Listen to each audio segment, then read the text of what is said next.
Buku ini buku yang sangat fenomenal karena masuk dalam 100 buku yang perlu Anda baca sebelum Anda meninggal dunia. Kalau Anda mengaku pembaca buku, terlebih lagi kalau Anda mengaku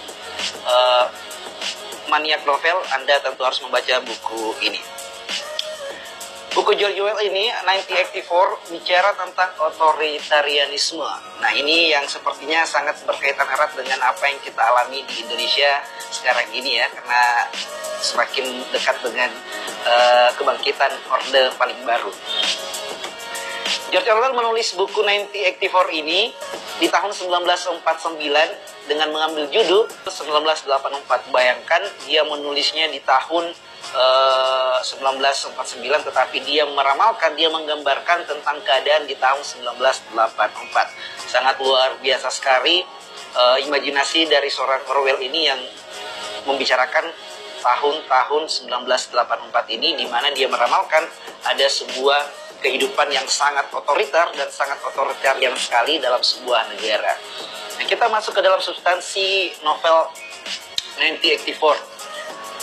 Orwell mencoba meramalkan kejadian di Inggris yang ini juga sebagai satire terhadap otoritarianisme Uni Soviet yang seperti kita tahu sangat otoriter sekali dengan ideologi komunismenya. Buku ini bercerita tentang seorang yang bernama Winston Smith yang bekerja atau mengabdi kepada partai. Jadi George Orwell menggambarkan bahwa 1984 itu adalah sebuah keadaan di mana negara dipimpin oleh partai. Nah, partai itu pimpinannya adalah Big Brother. Makanya di dalam novel ini Big Brother ini sering disebutkan.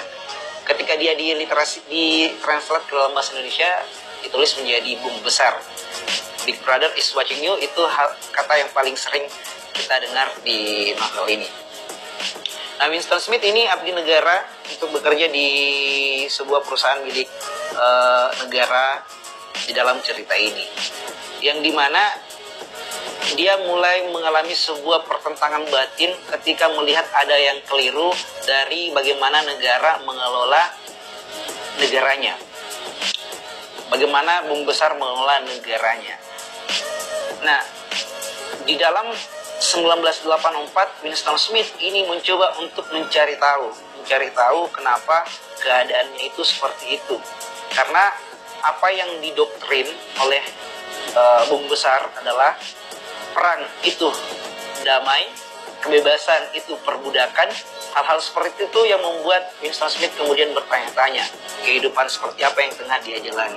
Novel ini berbicara tentang distopian, sebuah ramalan tentang negara otoriter. Kemudian Winston Smith mulai mencari tahu dengan mendapatkan sebuah buku dari salah seorang kawannya, dan kemudian dia berpacaran dengan seorang yang bernama Julia.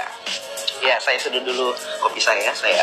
Jadi, apa yang dicoba untuk digambarkan George Orwell di dalam buku ini adalah kehidupan yang sangat otoriter yang tentu kita tidak semua inginkan. Kalau kita bicara tentang Indonesia di masa lalu, kita pernah berada pada satu zaman yang sama dengan apa yang diceritakan George Orwell.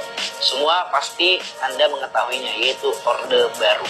Apa yang ditulis 1984 ini itu sangat mirip dengan apa yang terjadi di Indonesia di rentan waktu 65 sampai dengan 1998, di mana negara betul-betul mengontrol masyarakatnya. Negara sebagai satu sumber tunggal di mana kebenaran itu ada. Itu juga yang tergambarkan di George Orwell ini, di bukunya 1984. Di dalam buku ini juga ada sebuah alat yang disebut dengan telescreen. Telescreen ini semacam CCTV kalau di era sekarang. Dia itu memantau apa yang dilakukan rakyatnya. Nah, kalau kita bicara tentang hari ini, tentu kita juga merasa selalu diawasi. Apalagi kalau RKUHP itu diterbitkan ya. Untuk satu pasal dikatakan bahwa demi keamanan negara, tidak ada privasi dalam sosial media rakyat. Itu bisa diretas semua oleh negara selama negara memerlukan itu. Kita pelan-pelan menuju ke sebuah negara otoriter. Ini yang digambarkan George Orwell. Jadi saya tidak akan banyak bicara tentang isi cerita, karena Anda tentu tidak mau kalau saya terlalu banyak spoiler. Saya hanya bicara tentang substansi daripada buku 1984 ini yang menceritakan sebuah hidup dalam otoritarianisme itu. Bayangkan kalau Anda hidup dan negara mengatur kehidupan Anda, tidak ada kebebasan di dalamnya. Oleh karenanya, Orwell dengan nafas kebebasan itu, dia mencoba untuk menegur atau memperingatkan masyarakat Inggris bahwa do not like Uni Soviet. Jangan seperti Uni Soviet, karena hidup di bawah otoritarianisme itu sangat tidak enak. Tidak ada kebebasan di dalamnya. Bahkan untuk bercinta, itu diatur oleh negara. Anda tidak bisa jatuh cinta dengan siapapun kalau negara tidak menghendaki itu. Kemudian bicara tentang sejarah yang ditulis ulang. Di dalam George Orwell, sejarah juga ditulis ulang. Supaya bagaimana kemudian masyarakat tidak mengetahui masa sebelum era revolusi terjadi.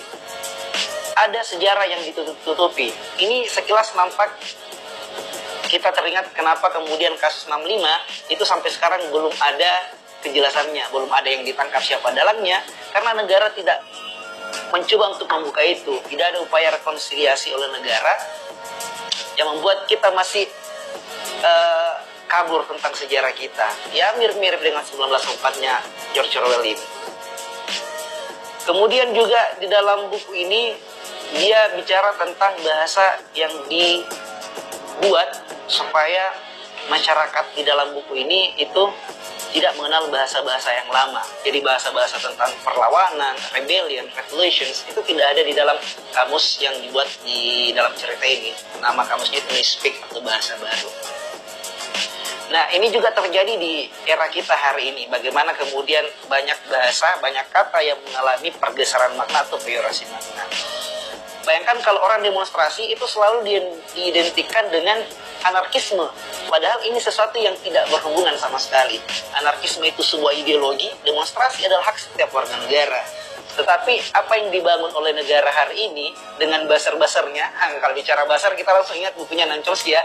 Noam Chomsky dalam satu kesempatan di dalam bukunya Kuasa Media, itu menjelaskan tentang bagaimana media dikontrol oleh negara untuk membuat sebuah propaganda. Ya basar ini bisa jadi sama yang dijelaskan Noam Chomsky di dalam bukunya itu.